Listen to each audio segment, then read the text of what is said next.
So Andrew Tate recently got banned off of Facebook, Instagram, and all of the meta platforms, and I mean, honestly, regardless of how you feel about him as a person or anything he's said or done, if you're celebrating this ban, chances are you're mentally handicapped, and I'm gonna explain why.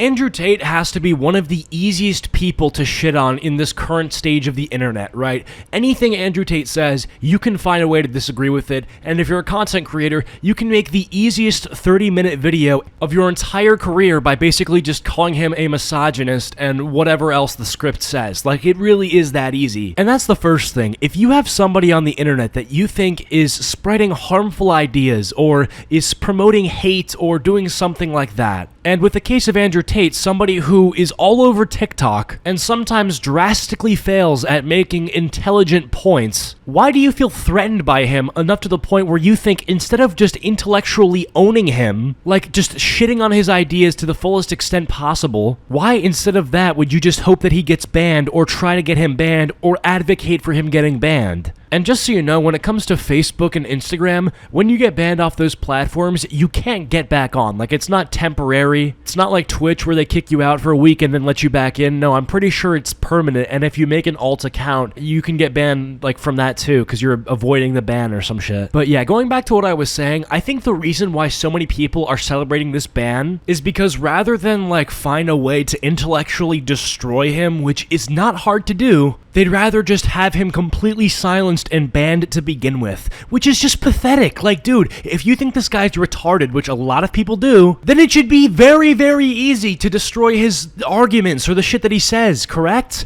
Like, why do you have to ban him if he's as stupid as you think it is? It's just utterly pathetic. Like, people like Hassan, who I think are very, very retarded. I don't care that he has a platform because I know how stupid he is and how easy it is to destroy him in arguments. Like, I'm not gonna call for his, deplatforming because I don't like what he's saying, when if I truly wanted to, I can make a 10-minute or like an hour-long video just going point by point on everything he says and just dunking on him. It's not that hard. Now, moving on from that, I just want to talk about the people that were like hoping for this to happen for a while, because dude, these people that were like, yes, I think that we should ban Andrew Tate because his ideology is harmful. These people are genuinely some of the most pathetic losers I have seen just in so long. Like, remember that guy Nick is Not Green who I made a couple of videos about just because of how, like, stupid he is? Yeah, the guy who said there was a problem in the production of the Oscars due to the fact that there were too many white people there.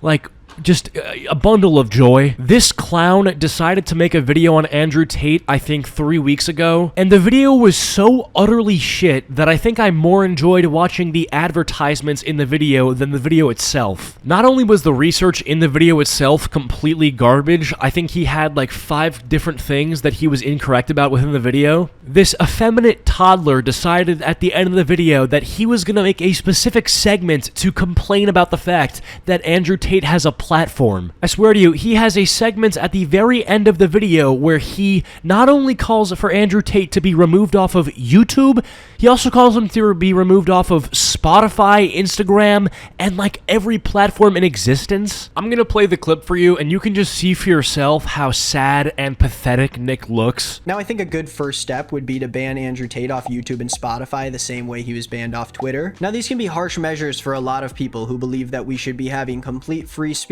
on these social platforms. But yeah, that's Nick for you, you know, I don't know what else to tell you. That's just how he behaves. Like, dude, think about the fact that when Andrew Tate got banned today, the neurons in Nick's brain signaled to him that he had done a good job and accomplished something. That has to be one of the most pathetic things I have said in a video in so long. Keep in mind, that is the same thing that happens in your brain, or that did happen in our brains back when we were hunter-gatherers and hunted our meal for the night. Like, you used to have to actually do something of some significance in order to feel accomplished or to achieve something. Now there are people who actually get a serotonin boost in their brain when Andrew fucking Tate gets banned on Instagram. You need to be, like, institutionalized. Like, you're not well at all. This entire cancel culture bullshit has completely just ruined the way that people look at other people, or more specifically, people they disagree with on the internet. Like, dude, this whole cancel culture thing is pretty much a game to these people. It's like, okay, we have somebody we don't like. Now, we're gonna try to win the game by trying to ruin their lives as much as possible. Now, I'm not talking about Andrew Tate, because I don't think his life is gonna be ruined now that he can't log into Instagram. But at the end of the day, the whole reason cancel culture exists is in order for enough people to get so angry and make enough noise online that will somehow yield an actual result in real life from somebody. Like, think back to Dave Chappelle. Remember when he made that special on Netflix where he made some stupid transgender joke and everybody decided to act like the third plane hit the Pentagon? Like, what do you, like, okay, that was the most trivial thing I think I've ever seen, and everybody was like, oh my god, Netflix, you need to take him off, he's violent and he's a dangerous person. The entire goal of the people that were getting so mad about that was literally to get him off Netflix, was them to take his special off Netflix. Your goal by getting mad is to ruin people's lives and to just destroy their businesses and shit. It's pathetic. Like, dude, he made a joke and you're deciding now, okay, he made a joke and now let me think. What's my response? Okay, I didn't like the joke. I'm just going to turn off the special. Yeah, I didn't really like the joke. I'm just not going to laugh. No, my response is I'm going to literally go to the Netflix headquarters with a sign and demand that they remove the special because I literally should have been aborted. I don't know, man. I don't know what to say at this point. Like, is this really where we want to go with, like, everybody? We just want to cancel everything? Like, bro, if you had told somebody, even in, like, 2013, that, yeah, the internet in 2022, there would be this concept of cancel culture, like, that would be so foreign to somebody back then. Anyways, yeah, so that's my little tangent right there. The next person I wanted to look at who was very happy and infatuated at Andrew Tate's banning is this guy right here, Matt Ziv. What does Matt Ziv have to say? As you can see here, we have a pastel infographic type of post. It says, Andrew Tate has been banned from Instagram. Andrew Tate, a former kickboxer whose misogynistic videos turned him into the internet's biggest celebrity, has been permanently banned from Instagram and Facebook for violating community guidelines. Next slide shows Andrew Tate banned from Facebook and Instagram, and then he has a quote, but what about freedom of speech? Andrew Tate has freedom of speech. He can say whatever he wants, but freedom of speech is not freedom of Instagram. Instagram is a company, not a constitutional right. Freedom of speech does not mean freedom to yell dangerous ideas into the loudest microphone of the world. You just have to love how dishonest he's being. Like, dude, we all know if you had the chance to remove Andrew Tate's freedom of speech, you would do it. Also, don't you think that it's maybe a little bit concerning that Instagram, I don't know, has more power than the Constitution? Like, you're telling me I don't have the constitutional protection to speak into the loudest microphone in the world? Like, I just don't understand that. Basically saying I have freedom of speech to speak to my best friend in my own home when nobody else is around. I also just love the fact that it's all of these left-leaning people who supposedly are socialist and hate big corporations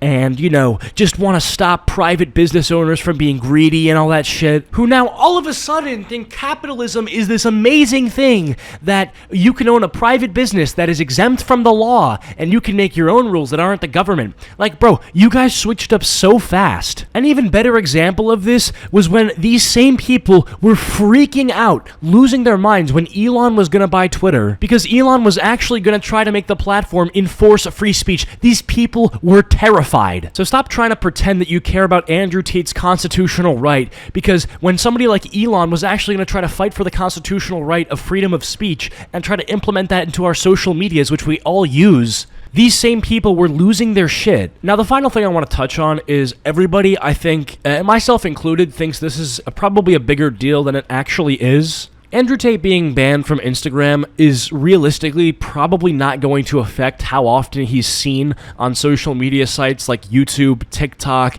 and, you know, like Twitter and shit. Most people probably dislike that truth, but it's just probably how it's gonna be. Because he doesn't even have an account on any of these platforms. Anybody posting Andrew Tate content is just some random guy. Like, none of them are owned by Andrew at all. And there's thousands of these accounts, man, just run by these teenagers trying to do a quick side hustle. So in reality, all you've really done is limit Andrew Tate's ability to post, like, selfies, dude.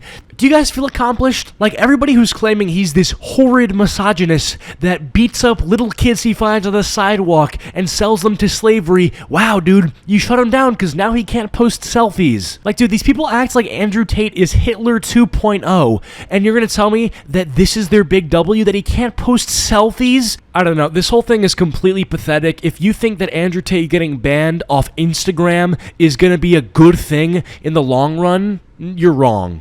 This sets a social precedent that banning people is a normal thing, and people getting deplatformed is a normal, completely okay thing that you should just hype up, rather than something that can literally be used to silence people you disagree with and completely shut down any form of discussion or, I don't know, differing opinions at all. But yeah, that's all I got for today. If you guys enjoyed this video, comment down fan, and I'll try to heart your comments. Big thanks to all my channel members. As always, you guys rock. Go follow my social medias and join the Discord server. Links are all down below, and I'll catch y'all in the next one. Peace.